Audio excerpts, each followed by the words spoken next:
We all know the importance of time management, but what if there was something more important to manage than time? And what if managing this other thing actually made managing time easier? What if managing this one thing not only made you more productive and got you closer to your goals, but you actually enjoyed the journey along the way more? What if managing this one thing significantly reduced your stress levels and your anxiety levels, as well as your feelings of overwhelm? What if managing this one thing increased your confidence that you would achieve your goals? This one thing is something that I've seen talked about here and there, but not very often. But it is something that is literally at the root of productivity and time management. That one thing is bandwidth. Now let me explain what I mean with a metaphor. Your computer has a certain bandwidth. You can think of this as internet bandwidth or just memory processing bandwidth. For the sake of this example, I'm going to be relying on the memory processing bandwidth of your computer. I'm sure you can relate to when your computer has a ton of programs up and running at the same time, the computer runs much more slowly and starts to freeze much more often. That is because all those programs are taking up the computer's bandwidth. And with the computer's bandwidth stretched out, the computer performs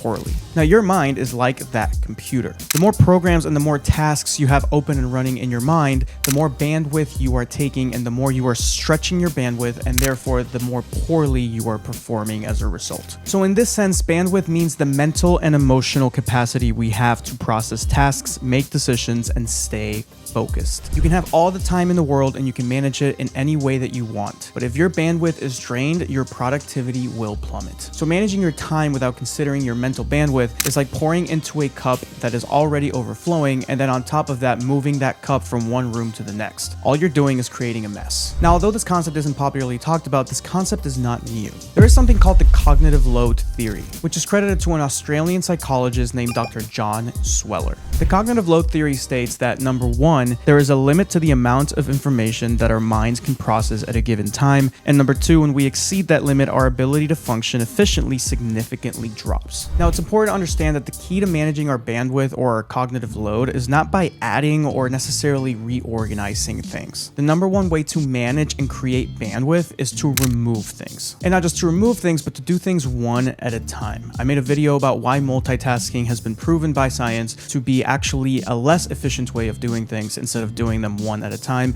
I'll put the link somewhere up here if you want to check that video out. So now that we've gone over what bandwidth is and the key to managing our bandwidth, let's get into the action steps that we can start taking to begin managing our bandwidth effectively and efficiently. There's 5 steps to this, and for the sake of communicating this, I'm going to rely on the metaphor of the computer and the computer's bandwidth. Step number 1 is to identify all open programs. Write everything that's on your mind and every task that's on your to-do list on a piece of paper. Now, putting these on paper will not only help you identify the programs that you are running, but you will also, just by the sheer fact of putting them on paper, reduce the amount of mental bandwidth that you are using because you are outsourcing your memory. Which, by the way, in my opinion, is another concept that is just as important as managing your bandwidth. I'm sure I'll make a video about that at some point in the future. Step number 2 is that once you have all those programs on the piece of paper, specify the vague programs. The more vague a program is in our minds, the more bandwidth it takes to simply think about it. Because when a program is vague, we're not really sure what program it is that is running. We're not really sure what task it is that we're supposed to be doing. We're not really sure what idea it is that we're entertaining. So just the sheer act of thinking about that or running that program takes a lot of bandwidth because it is so vague that it requires much more mental bandwidth just to process it. However, once we start to get specific on these vague programs, it becomes easier for our brains to process them. So a lot of times we'll have things in the background that are running and they're very vague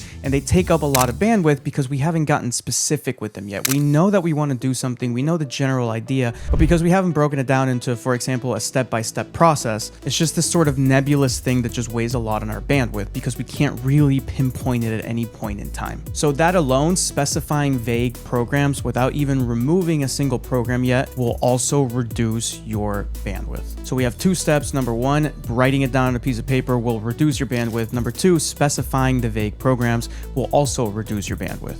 And now we're on step number 3, which is to remove the draining programs. If there is a program that is useless but is still running, remove it. If there is a program that has some use but it takes too much energy to run it and you're getting a negative ROI on that program, remove it. You would be amazed once you have that list on that piece of paper and you go through it to identify all the completely useless programs or negative ROI programs. You would be amazed at how many programs you actually end up removing. It is in this step number 3, that most of the bandwidth gets reduced, or rather the bandwidth that you are using gets reduced. Step number 4 is to close open programs, and you want to do this daily or weekly. Now, what do I mean by this? There are certain programs that aren't useless or aren't negative ROI, but even though they are positive ROI, they are so close to being finished that you could simply just finish them and then close that program out. Oftentimes, we have a habit of leaving programs open, leaving tasks open-ended, leaving ideas just hanging around there instead of breaking it down into a step-by-step process. And so these open programs, these open loops take up bandwidth in our minds. And so when we can identify the open programs that are so close to being finished, if we just took maybe, sometimes it's 5-15 minutes just to close them, now all of a sudden we're removing the program but still getting the positive ROI benefit of completing that program. And in a lot of cases, we're doing that with just 5 to 10 minutes per program. And so once we complete those and we get the benefit of them, we can now close those programs out, remove them,